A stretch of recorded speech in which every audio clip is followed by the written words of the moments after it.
Hello, my dear students. Welcome you all to Rasmi Biology. As we all fight against an invisible enemy and we have no option without staying home to recover from this pandemic COVID-19 situation, I plan to start class through YouTube channel. We are so much comfortable in our offline teaching learning process, but present situation demand us to promote online classes. CHSC and CBSE exams are very crucial point for your career, so we have to start our course right now. The vast syllabus could not be completed within the short duration of time. Guys, your first chapter of biology is reproduction in organism. Before going to the chapter, I request you, if this video is benefited to you, put a like and subscribe my channel. Don't forget to press on bell icon so that you can get all notification of my new videos without any delay. So let's start our first chapter, which is reproduction in organism. It is also the CHSE first chapter. So let's start. What is reproduction? Reproduction is the biological process by which offspring are produced from their parents. तो reproduction एक ऐसा biological process है जिसके द्वारा क्या होता है, offsprings या नए इंडिविजुअल प्रोड्यूस होते हैं.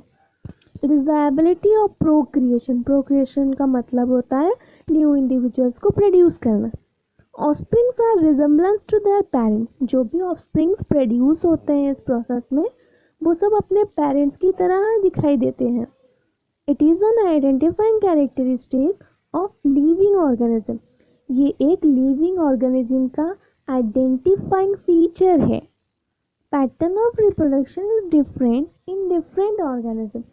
इन लोगों का पैटर्न भी डिफरेंट होता है डिपेंडिंग अपॉन द ऑर्गेनिज्म. फिर क्या आता है, why reproduction is necessary. Reproduction हमारे लिए नेसेसरी क्यों है? Reproduction is necessary to maintain the number of individuals of a species. एक स्पेसीज का पॉपुलेशन को कंट्रोल करना रिप्रोडक्शन का काम है.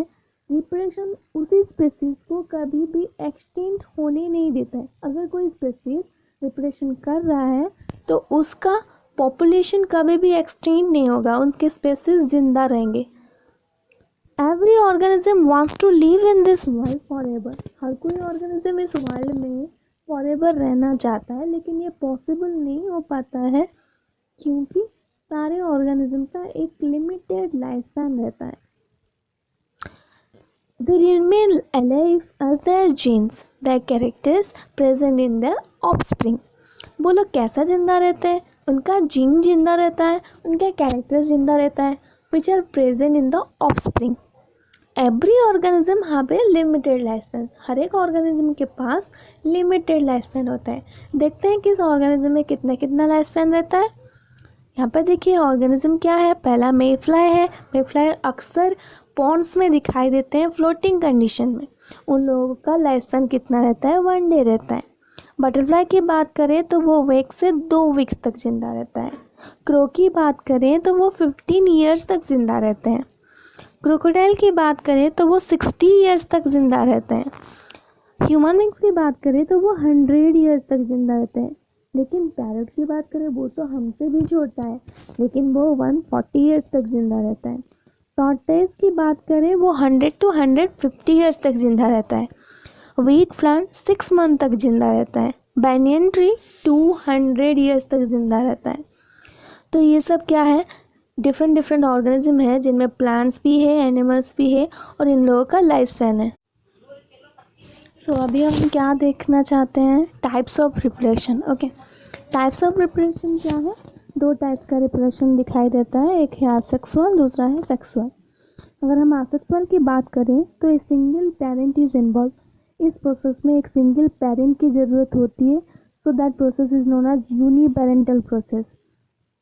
सेक्सुअल रिप्रोडक्शन की बात करें तो इसमें 2 पेरेंट्स की ज़रूरत होती है. एक मेल पेरेंट, दूसरा है एक female parent. So it is a biparental process. Next point is no formation और fusion of gametes. Actually asexual reproduction में कोई गैमेट्स या सेक्स यूनिट्स इन्वॉल्व नहीं होते हैं. लेकिन अगर सेक्सुअल की बात करें तो उनमें सेक्स यूनिट्स या गैमेट्स इन्वॉल्व होते हैं। तो अगर गैमेट्स ही इन्वॉल्व नहीं होते हैं तो फ्यूज़न की कोई बात ही नहीं है। सो नो फॉर्मेशन और फ्यूज़न ऑफ गैमेट्स। हम जब एसेक्सुअल रिप्रेशन की बात करते हैं तो उसमें एसेक्सुअल मतलब उसमें फर्टिलाइजेशन दिखाई नहीं देता है, लेकिन सेक्सुअल रिप्रेशन की बात करें तो उनमें फ्यूज़न होता है, male gamete and female gamete का फ्यूज़न होता है जिसको हम फर्टिलाइजेशन बोलते हैं। Asexual repression involves mitotic division. Asexual repression में माइटोटिक डिवीजन होता है और डॉटर सेल्स फॉर्मेशन होते हैं। लेकिन सेक्सुअल रिप्रेशन की बात करें उनमें माइटोसिस मेयोसिस दोनों ही होते हैं। Individuals are genetically identical. Asexual की बात करें तो वो जो इंडिविजुअल्स प्रोड्यूस होते हैं असेक्सुअल रिप्रेशन में वो आइडेंटिकल होते हैं, 100% आइडेंटिकल होते हैं to their parents. We can say that they are the clone of their parents. अगर हम सेक्सुअल रिप्रेशन की बात करें तो ऑफस्प्रिंग्स में वेरिएशन दिखाई देता है, they are not identical to their parents. Then modes of asexual repression की बात करें तो क्या क्या है इसमें? फिशन है, बॉडिंग है, स्पोर फॉर्मेशन है, वेजिटेटिव प्रोपागेशन है। तो फिशन क्या होता है? फिशन डिवीजन होता है। अगर एक पैरेंट बॉडी दो हिस्सों में या फिर मल्टीपल हिस्सों में बट जाता है और नए नए डॉटर सेल्स प्रोड्यूस करता है तो उसी प्रोसेस को हम फिशन बोलते हैं। So have a look at the binary fission in amoeba. यहाँ पे एक अमोएबा का पेरेंट सेल दिया है। दूसरे पिक्चर में क्या हुआ है? न्यूक्लियस दो हिस्सों में बट गया है, दो nucleus is divided into two. Then तीसरे पिक्चर में क्या हुआ है? Cytoplasm is divided into two, cytoplasm दो हिस्सों में बट गया। And the fourth picture produces two amoeba daughter cell. तो क्या हुआ है? दो डॉटर सेल फॉर्मेशन हुआ है एक पेरेंट एमोएबा से। तो ऐसा ही है बाइनरी फिशन। सो बाइनरी फिशन में क्या लिखेंगे? बाई मीन्स टू, बाई का मतलब होता है टू एंड फिशन का मतलब होता है डिवीजन। अगर एक पेरेंट बॉडी दो डॉटर सेल फॉर्मेशन करता है तो उसी को हम बाइनरी फिशन बोलते हैं। In this process the parent body divided into to. इसी प्रोसेस में पेरेंट बॉडी दो हिस्सों में या फिर दो डॉटर सेल में प्रोड्यूस होता है under favourable condition. Cytokinesis occurs followed by karyokinesis. Cytokinesis मतलब डिवीजन ऑफ साइटोप्लाज्म। वो कैसे होता है? जितना न्यूक्लियस डिवाइड होता है उतना ही साइटोप्लाज्म डिवाइड होता है। फिर अमोएबा, एग्जाम्पल क्या है? अमोएबा है, पैरामेसियम है, यूग्लिना है। अमोएबा में इरेगुलर बाइनरी फिशन दिखाई देता है, मतलब साइटोप्लाज्म इरेगुलरली डिवाइड होता है। पैरामेसियम की बात करें तो वहाँ पे लॉन्गिट्यूडिनल बाइनरी फिशन दिखाई देता है। यूग्लिना की बात करें वहाँ पे ट्रांसवर्स बाइनरी फिशन दिखाई देता है। नेक्स्ट हम देखते हैं मल्टीपल फिशन, जो कि एंटामोबा का एग्जाम्पल दिया है। प्लाज्मोडियम में भी ये फेवरेबल कंडीशन में होता है। यहाँ पे देखो एक पेरेंट एंटामोबा है जिसमें पहला डिवीजन हुआ, फिर दूसरा डिवीजन, फिर तीसरा डिवीजन। ऐसा डिवीजन होके मल्टीपल डॉटर सेल्स बने जिसको मेरोजॉइट्स बोला जाता है। सो मल्टीपल फिशन क्या है? Multiple means many and fission means division. Multiple का मतलब मेनी होता है एंड फिशन का मतलब होता है division. In this process, the parent body or the parent cell is divided into many daughter cells under unfavorable condition. Actually, multiple fission अमोएबा में unfavorable condition में होता है, लेकिन प्लाज्मोडियम एंड एंटामोएबा की बात करें तो वो favorable condition होता है।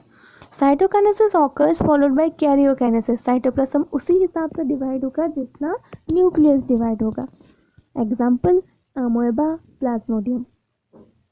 सो नेक्स्ट हम बात करते हैं, so let us discuss about the binary fission and multiple fission difference. So पहला पॉइंट क्या है बाइनरी फिशन का? Forms two daughter individuals. जो बाइनरी फिशन करते हैं उनमें टू डॉटर सेल्स प्रोड्यूस होता है, और जो ऑर्गेनिज्म मल्टीपल फिशन करते हैं तो उनमें मेनी डॉटर सेल्स प्रोड्यूस होते हैं। दूसरा पॉइंट है डिवाइड्स ओनली वंस। ये लोग एक ही बार डिवाइड होते हैं, मतलब उनका बॉडी या फिर उनका सेल एक ही बार डिवाइड होता है। Divides repeatedly. अगर मल्टीपल फिशन की बात करें उनमें सेल डिवीजन रिपीटेडली दिखाई देता है। No residue is left. Binary fission में कोई रेसिड्यू बचता नहीं है। लेकिन अगर मल्टीपल फिशन की बात करें तो सिस्ट इसमें बच जाता है, क्योंकि cyst is the covering of the nucleus. जो न्यूक्लियस रिपीटेडली डिवाइड होता है किसके अंदर डिवाइड होता है? सिस्ट के अंदर डिवाइड होता है। और वही सिस्ट जब ब्लास्ट होता है तो उसी से सारे के सारे डॉटर सेल्स निकलते हैं। तो cyst is left takes place in favourable condition. Binary fission हमेशा फेवरेबल कंडीशन में होता है, लेकिन अगर मल्टीपल फिशन की बात करें तो वो अनफेवरेबल कंडीशन में होता है। कुछ ऑर्गेनिज्म है, जैसे कि हम एग्जांपल ले लें अमोएबा। अमोएबा में मल्टीपल फिशन दिखाई देता है लेकिन अनफेवरेबल कंडीशन में। लेकिन प्लाज्मोडियम की बात करें तो उनमें फेवरेबल कंडीशन में दिखाई देता है। एंडामोएबा हिस्टोलोटिका की बात करें तो उनमें भी फेवरेबल कंडीशन में दिखाई देता है। Next point is immortality is present, immortality is absent. Example क्या है? बाइनरी फिशन अमोएबा में दिखाई देता है। एग्जाम्पल यहाँ पे plasmodium reproduces through multiple fission.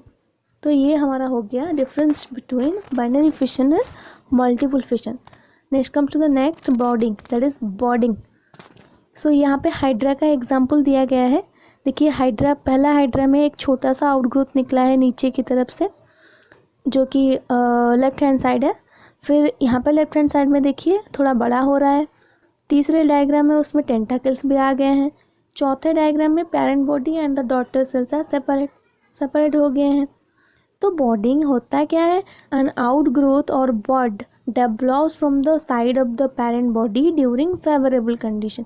जब फेवरेबल कंडीशन आता है तो पेरेंट के कोई भी साइड से, लेफ्ट हो या राइट साइड हो, एक आउटग्रोथ निकलता है जिसको हम बड बोलते हैं। The bird absorb the nutrition from the parent until it get mature.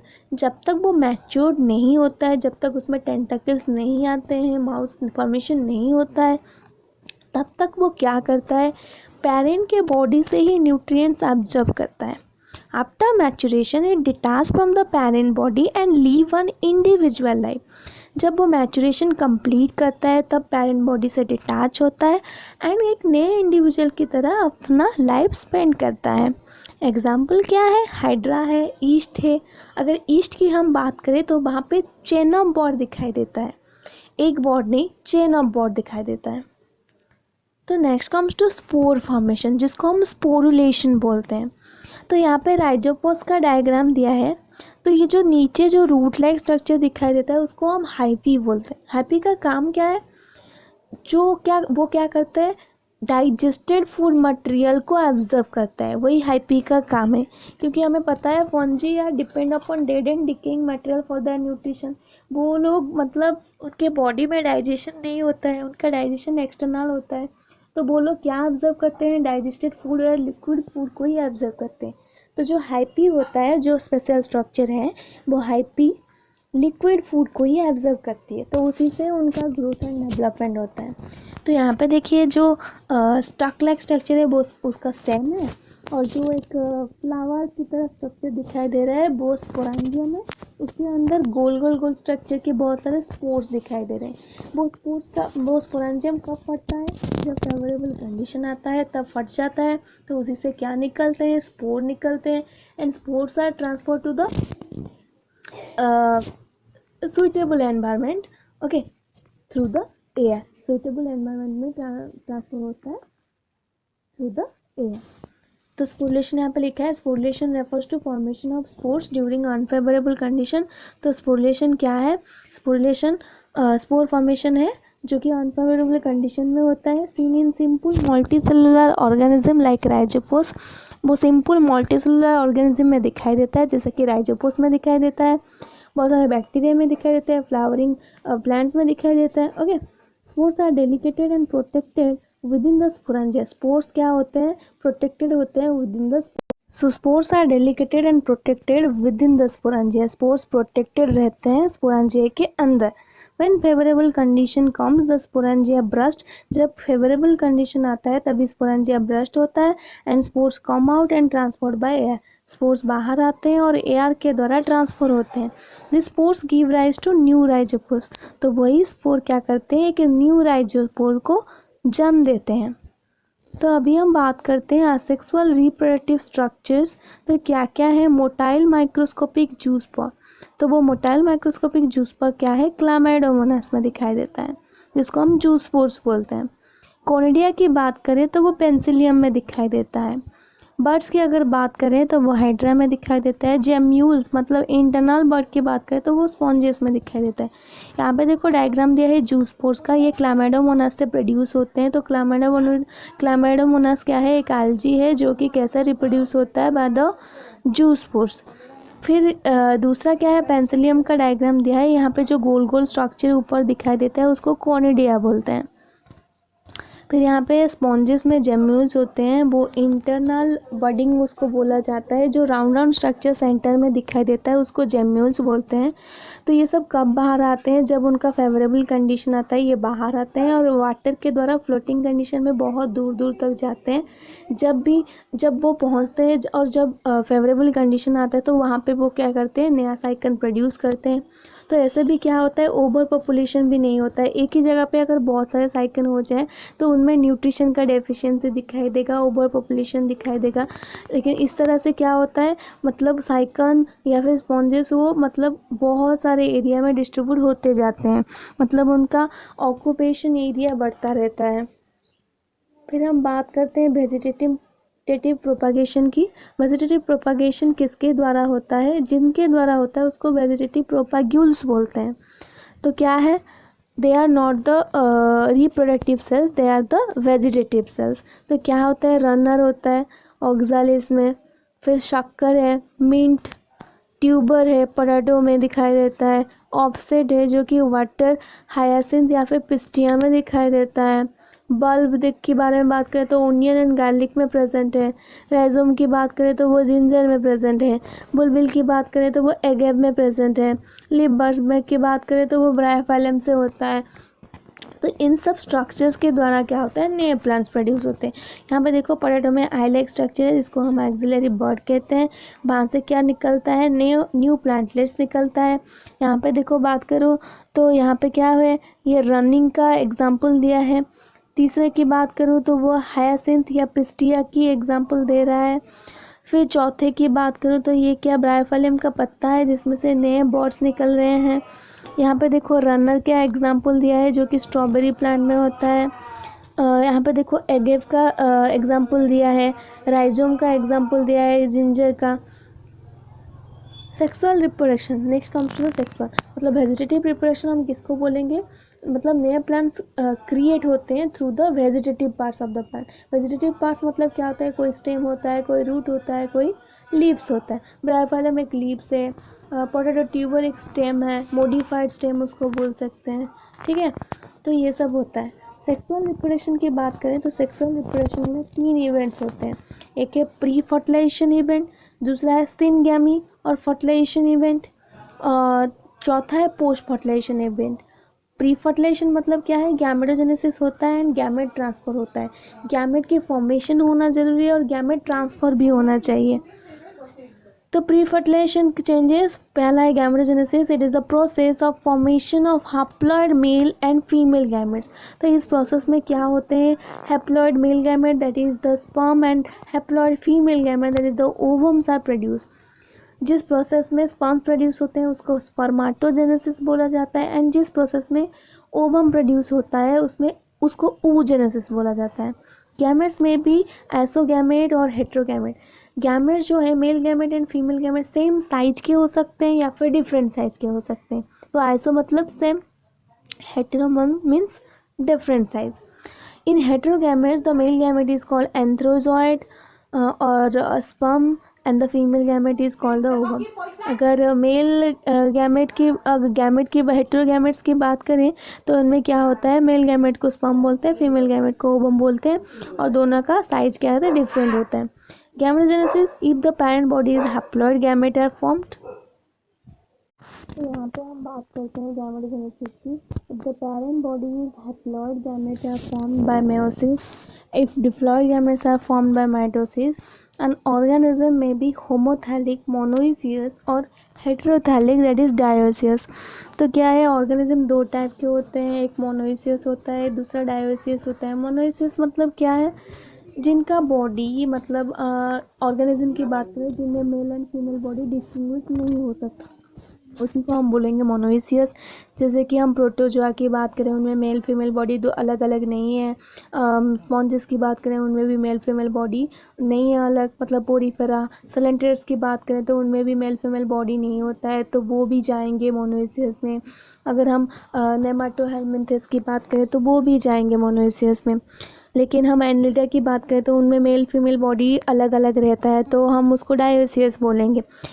सो अनवार्स annelida they possesses both body, that is male body and female body. Gamete transfer, जब गैमेट फॉर्मेशन हो गया तो गैमेट को ट्रांसफ़र करना भी ज़रूरी है। हमेशा फीमेल गैमेट नॉन मोटाइल रहता है एंड मेल गैमेट मोटाइल रहता है। मेल गैमेट हमेशा ट्रैवल करके फीमेल गैमेट तक पहुंचता है। Fusion of male and female gamete is called fertilization. तो फर्टिलाइजेशन होता क्या है, फ्यूजन ऑफ द मेल और union of the male and female gamete is known as the fertilization. So male and female gamete must be brought together. Male and female gamete को together होना ज़रूरी है। In some organism but gametes are motile algae, but in most of the cases mail gamete is motile whereas the female is not. लेकिन अगर हम algae की बात करें तो बोथ गैमेट्स मोटाइल होते हैं। लेकिन अगर हम हायर ऑर्गेनिज्म की बात करें तो उनमें एक्चुअली फीमेल गैमेट क्या होता है, वो स्टेबल रहता है, नॉन मोटाइल रहता है। लेकिन मेल गैमेट क्या होता है, अनस्टेबल रहता है, वो हमेशा उसमें उनमें मोटिलिटी पावर रहता है, वो हमेशा मोशन में रहता है। Algae, bryophytes and pteridophytes, water is the medium for gamete transfer. अगर हम लोअर प्लांट्स की बात करें जो कि एल्गी है, ब्रायोफाइट्स है, टेरिडोफाइट्स है, उनमें कैसे गैमेट ट्रांसफर होता है, थ्रू द वाटर। किन किन प्लांट्स में एयर में भी ट्रांसफर होता है, जिसको हम पॉलिनेशन बोलते हैं। तो यहाँ पे पॉलिनेशन भी दिया है। Pollination is a method of gamete transfer in higher plants आज pollen grains contain the male gamete. Pollen grain मतलब क्या होता है, they contain the male gamete, so they are transport through the air to the stigma of the female flower. The number of male gametes are 1000 times the number of the female gametes as there is loss of male gamete during transfer. हम अगर gamete formation की बात करें तो female gamete एक ही produce होता है, जबकि male gamete millions and millions produce होते हैं। क्यों? क्योंकि हमेशा फीमेल जो होता है वो क्या करता है, वो नॉन मोटाइल रहता है, एक ही जगह पे रहता है। लेकिन जो मेल गैमेट्स होते हैं वो ट्रैवल करते हैं, तो during the journey most of the sperms are destroyed. तो इसीलिए इसी कारण क्या होते हैं, बहुत number of male gametes produce होते हैं। In dioecious animals that is a special mechanism for gamete transfer. Dioecious animals में स्पेशल मैकेनिज्म काम करता है गैमेट ट्रांसफर के लिए।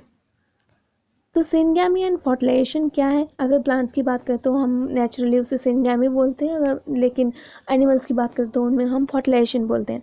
It results in the formation of diploid zygote. So fertilisation से या फिर सिनगैमी से हमें रिजल्ट क्या मिलता है, जाइगोट मिलता है, जो कि एक डिप्लॉयड सेल है। In some animals like rotifers, honey bees, some lizards and birds, female gametes develop into organism without fertilization. Such phenomenon is called parthenogenesis.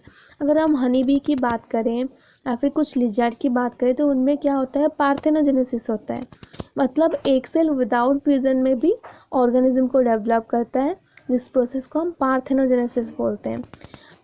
Honey bee में 3 कास्ट के बी पाए जाते हैं, एक होता है क्वीन, दूसरा होता है ड्रोन और तीसरा होता है वर्कर।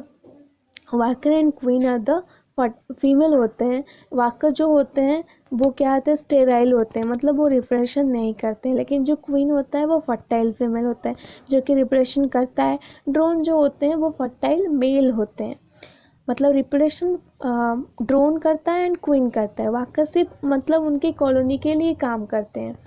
तो ऐसा ही होता है, ऐसा नहीं है कि workers can not be converted into queen, हो सकते हैं बाय फीडिंग अपन रॉयल जेली। अगर रॉयल जेली खा लेंगे तो वो लोग भी क्वीन हो सकते हैं। लेकिन जब एक ही सेल में 2 क्वीन रहेंगे तो फाइटिंग होगा, तो इसीलिए वो क्या करते हैं, मतलब उनके सोसाइटी के वेलबींग के लिए वो लोग क्वीन में कन्वर्ट नहीं होते हैं।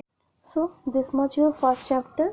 अभी हमारा फर्स्ट चैप्टर ख़त्म हो गया। मैं सेकेंड वीडियो भी बना रही हूँ जो कि तुम लोगों का सेकेंड चैप्टर का है, reproduction in flowering plants. So guys stay safe, be at home. फिर हम मिलेंगे दूसरे वीडियो में।